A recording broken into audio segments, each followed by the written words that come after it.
DOGE is going after our bomb-sniffing dogs, but that's not the only thing they're up to recently. They're engaging in more utterly dystopic and arguably illegal and unconstitutional actions. See, they forced their way into a government office. Again, they've done that a lot. In this particular case, they especially had no call to be there. And there are a variety of ways that they decided to make it even worse than it had to be, but I'll let Rachel Maddow in this clip break down some of that. And the DOGE kids left when they were told they couldn't come in. But then the next day they came back with muscle. They came back with people who said they were U.S. Marshals. And we think those people were possibly armed. They were carrying guns. Now, the U.S. Marshal Service consistently will not comment on this. They will not say whether or not those people were actually U.S. Marshals. We have some reporting that suggests they may not have been U.S. Marshals.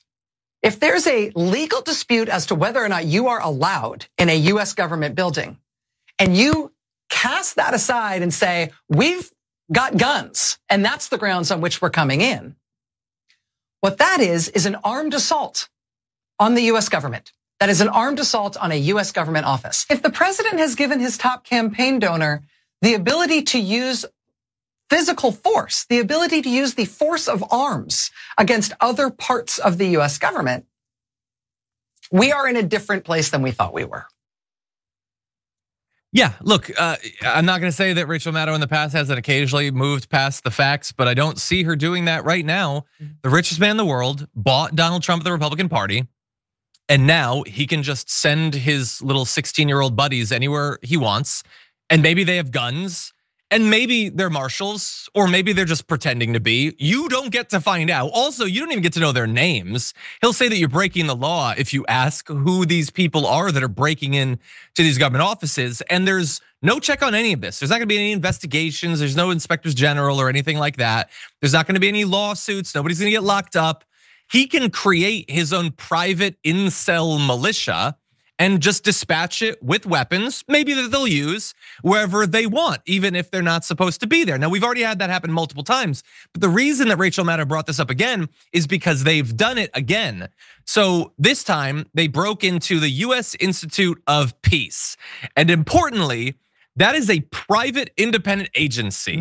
That's not under the purview of the executive branch. And again, it's not the first time they've done this, but this is an especially egregious example, and Rachel Maddow is gonna expand on why. We got this alarming quote from the CEO of that independent organization tonight. Quote, DOGE has broken into our building. The New York Times reports, quote, the U.S. Institute for Peace called the DC police on the Musk team members in an effort to stop them from trespassing because the Institute has control of its own building and the land it sits on. But instead, the DC police allowed them to enter and kicked out the Institute's officials. Yeah, so at this point, what are they supposed to do? I mean, the law's being broken. They have no authority to be there. And the police have been asked, who do you side with? Do you side with the authoritarian executive branch that is breaking the law, or do you uphold the law? And they've sided with the overthrow effectively of law and order in America. So who are you supposed to turn to? You don't have the police. Under Hegseth, you're not gonna have the military. The richest man in the world has a private militia. What exactly are you supposed to do at this point? This is an utterly lawless regime. And we've been profiling multiple ways, just in today's episode, that is the case. And nobody really seems to have much of a problem with it. And just to clarify, we've already indicated this. This is an institute that works to resolve conflict. It's not under the authority of the executive branch. It's not a federal agency. It was created by Congress as a nonpartisan independent body way back under Ronald Reagan. The USIP owns and manages its headquarters. DOGE has no authority there whatsoever. So armed people just broke in and trespassed and forced people out of a building they were legally allowed to be in. People should be in jail over this. If Elon Musk ordered them to do this, Elon Musk should be in jail for this. And if the police won't do it, then who is going to? Or are we further into the runtime of V for Vendetta than I thought we were at this point? So we have more, but Tory, what do you make of this? Yeah, I think this is the question of the enforcers. And I know that sounds like your favorite movie, The Avengers, but what I really mean by I'm sorry to give you that dig, but at this point in my mind, a totalitarianism, sort of authoritarianism, where they are trespassing with or without guns, without names, without badges, we've reached a part in which the enforcers, which is, as you said, the militia, the police, all those people that we count on to stop trespassers and stop all this, now they have a choice. And the choice that we're starting to see is a pattern. And the pattern is we're not going to listen to the judge. We're not going to listen to Congress. We're going to start listening to the leader.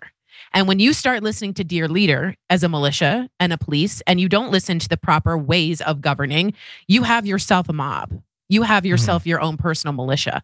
And what scares me is that Elon Musk has no lid. There's no lid. Who's stopping Elon, who was not an elected official, who's coming in and doing this? So who are the enforcers? And I'm literally asking your audience because I don't know the answer.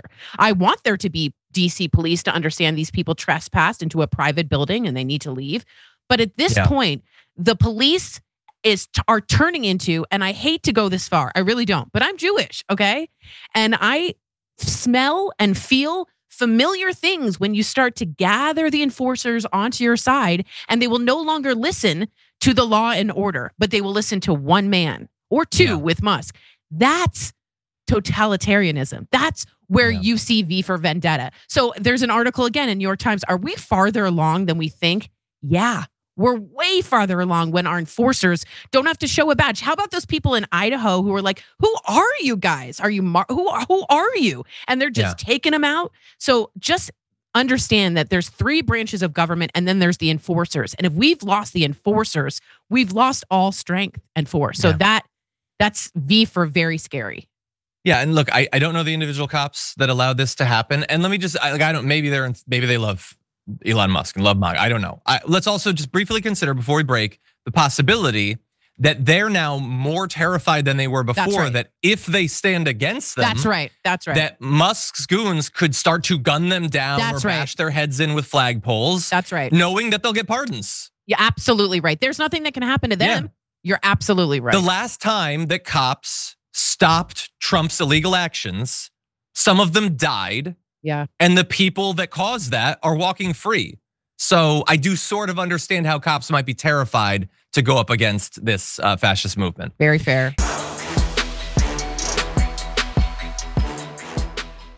Thanks for watching our video. Did you know that you can support our show by becoming a subscriber? Just click the subscribe button and also ring the bell so that you get notifications when we're live or when we post new content.